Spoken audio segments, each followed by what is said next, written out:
The goal of this primary writing course is to have some fun with writing while teaching you the basic structure and pieces that go into academic writing. I've broken up the course into a series of videos that will help you with the structure of writing and those different pieces that you need to consider before, during, and after you've written your essay. In order to have some fun with this lesson, let's pick a subject that is near and dear to most students' hearts: video games. I'm going to teach you how to create a video game review. And through video game reviews, we're going to learn something about structure and style of writing.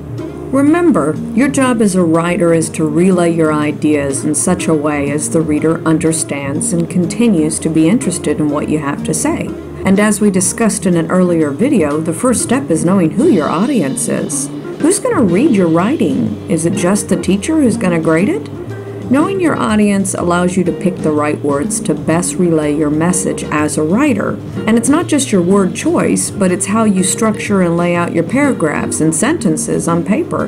Let's talk about a few different types of writing. What is narrative writing? Well, narrative comes from a Latin word, and Latin was that language spoken by the ancient Romans. And narrative means in Latin, telling a story. That is what you're doing when you're writing a narrative. You're telling a story. You usually write a step-by-step series of connected events. If I were to ask you to tell me what you had for breakfast and your trip to school, you would be telling or writing me a narrative. And it would be totally okay to use words like first, second, or even number some of your steps. You want your reader to follow you through your journey. In school, you'll get assignments with something like, write a narrative about your day.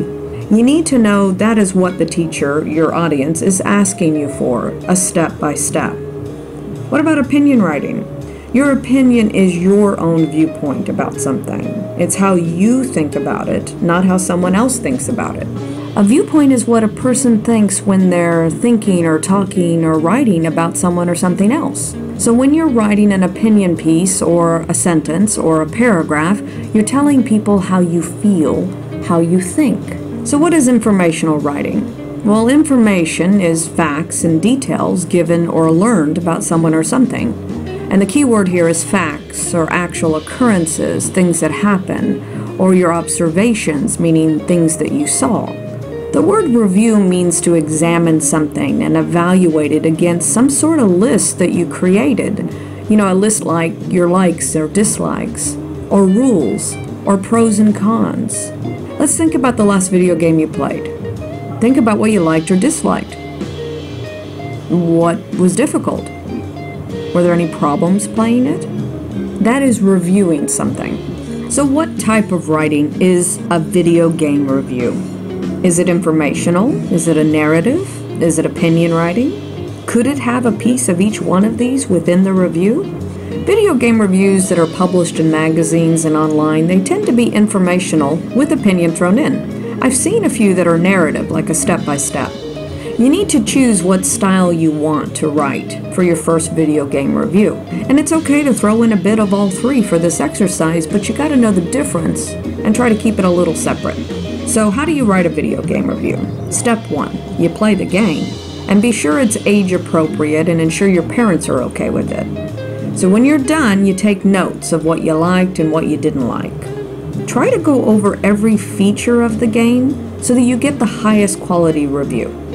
Step 2, write an introduction. Write a short introduction about 2 or 3 sentences that sums up the game, but don't spoil it too much. I mean, make it catch the reader's attention. You want them to keep reading your review. Maybe something like this, and I took it from a website called Common Sense Media. On that website, those are reviews for parents, so they know what games are good or not for their kids. Here's how they created their introduction. Parents need to know that Super Mario 3D World is a 3-dimensional adventure game for up to 4 players. It contains mild, cartoonish violence of the sort found in most Mario games, with lots of fireballs and jumping on the heads of fantastical enemies. It promotes social gaming with both cooperative and competitive elements for groups for up to 4 players in the same room, and has plenty of good imaginative play for what will make kids interested in exploring and solving simple puzzles. And it goes on from there. Your introduction isn't going to read the same way because this introduction was created for parents. You're creating an introduction for whomever your readers are. So what's step 3? Step 3 is add your notes. Remember the notes you took after you played the game? You want to write up those notes you took and add to them. After the introduction, the review itself begins. So write, add, and connect the notes after your introduction. Step 4, like and hate. Write the things you really liked and really hated. If you hated or liked something very specific in the game, such as a map or a gameplay feature or some kind of really annoying thing that happened, well, add that as well. That's important for your readers to understand. Step 5, the concepts. You want to include every concept of the game.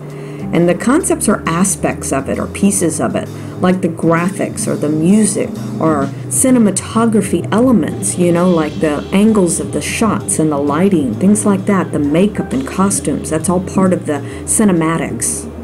How about the story and the content and the controls and the gameplay and your very own opinion about each one of those things? Those are all the things you want to add in the body of your story. Step 6, add examples. So write about examples or references from the game back to your argument of what it is you're trying to convince the reader. You want to give the reader an idea of what you're talking about without giving too many spoilers. So feel free to add photos or insert screenshots into your writing if you know how to do that. That kind of adds to the whole body of your story and review. Step 7, write your conclusion or ending paragraph. You want to sum it all up with an ending paragraph, and sum it all up means to write a sentence or two about the whole game that gives the readers the main message and the point you were trying to make. And you can list the pros and cons, and you can even give it a score. So those are the simple steps for writing a simple video game.